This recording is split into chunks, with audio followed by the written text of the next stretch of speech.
Welcome to TradersArmy.com, defending your right to build wealth and preserve capital for generations to come.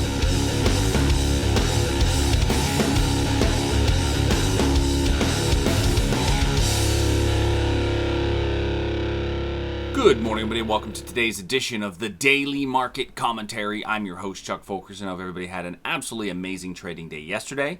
We are down about 11 points in the Dow, in the S&P, about 36 points in the Nasdaq, and gold is rising as we're continuing to see that inverse correlation between S&P, Nasdaq, and gold. Do me a favor, if you're new to the channel, click the subscribe button, hit the notification bell. If you are a regular member, leave a comment down below. The more comments we have, the better. It lets computers know that you're watching, or hit that little like button over there in the corner. Come on, do it. I know you can. I feel like I'm selling myself out for likes, but just do it anyway. All right, appreciate it. All right, let's go ahead and get rolling. So the S&P down 11 this morning. So yesterday we talked about, it felt like a day that the market was setting up for moves, and we were looking at here for a potential breakout above this region, but I said there was still some work that needed to be done. We didn't truly get basing in front of as it popped above, and then sold off throughout the day. So with that sell-off, that's bringing us a little bit closer to our next potential reversals. Now we have two areas down below, one at this 3067 and then the other down here at 3042.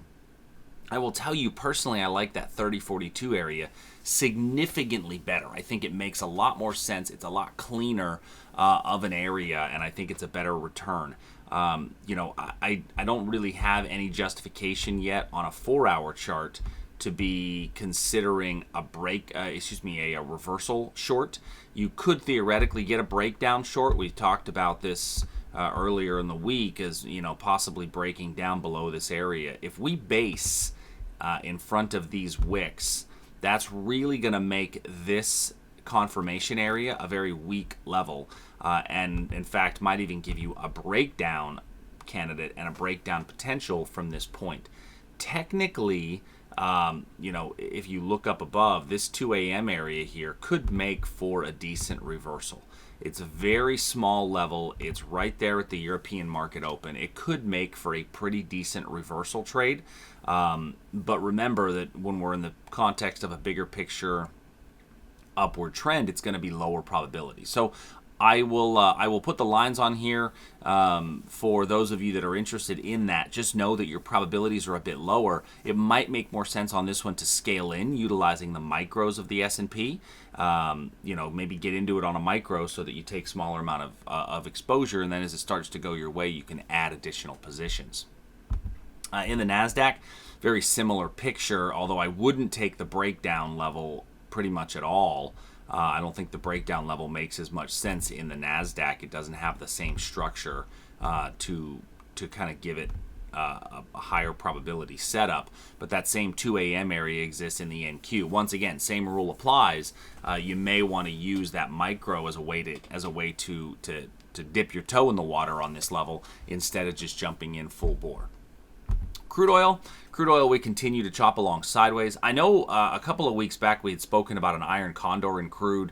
I know some of you took that. Do me a favor, leave me a comment down below if you were able to get into that iron condor in crude to take advantage of this sideways price action. That level looks like it's worked out really, really well and should be right near the expiration. Be aware today that, especially with the talk from President Trump and Fed Chairman Powell, that we may see some movements in the equity markets, which is going to have ramifications to crude. So if you are in an iron condor, closing those obligation legs as we get into big news announcements, especially if you've already gotten most of the money out of the position, makes a lot of sense. And kind of a good rule of thumb is if I get down to that debit spread only being worth a nickel, it's a good opportunity to close it out. But as far as intraday levels today, I don't see really anything to add to what we looked at yesterday in crude oil.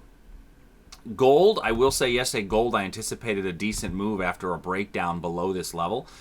This was quite literally a hey, here we go, breakdown, woo, psych. And the market just rallied up from that level. It's that inverse correlation between gold and the S&P market. So definitely did get justification for a breakdown on this piece. And so usually I see a false breakout, and I say, well, that's not a false breakout because that didn't follow the rules. This one kind of did. And so this one was a breakout where we were shaken out of the position. Long reversal candlestick has caused price to rally back up.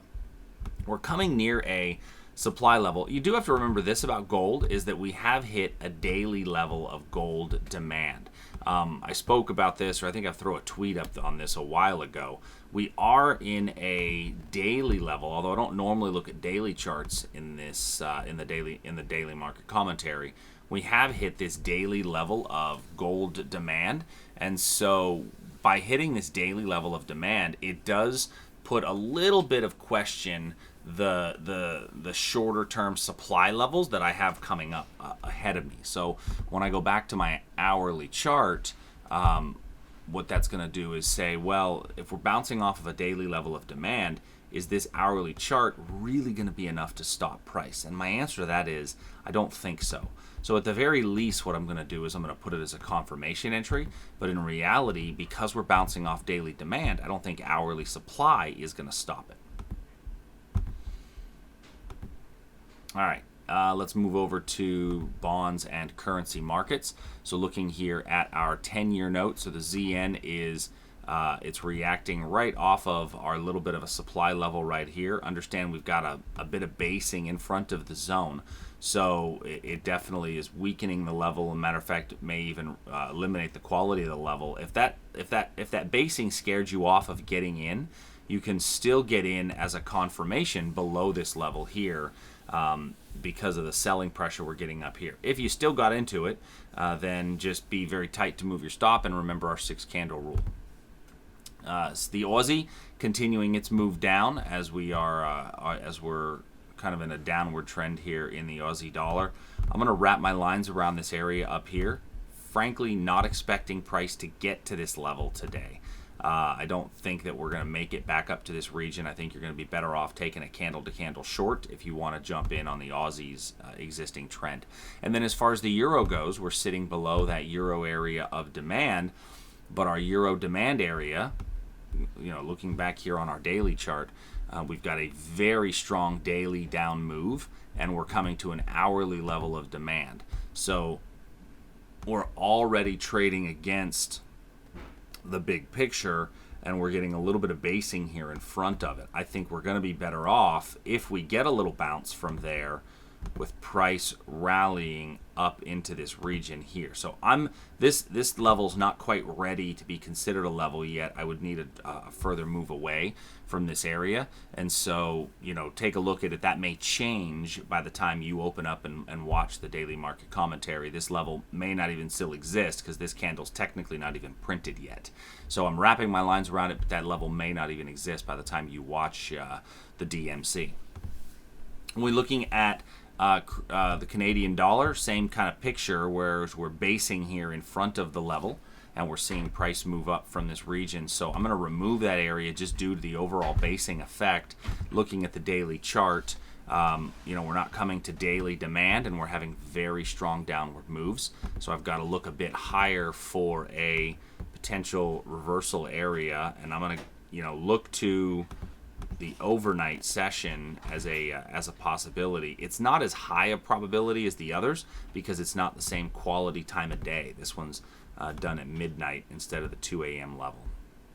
And then our last two markets, looking here at the Great British Pound and Japanese Yen, we had we were joking around that the Brexit has been canceled due to lack of interest.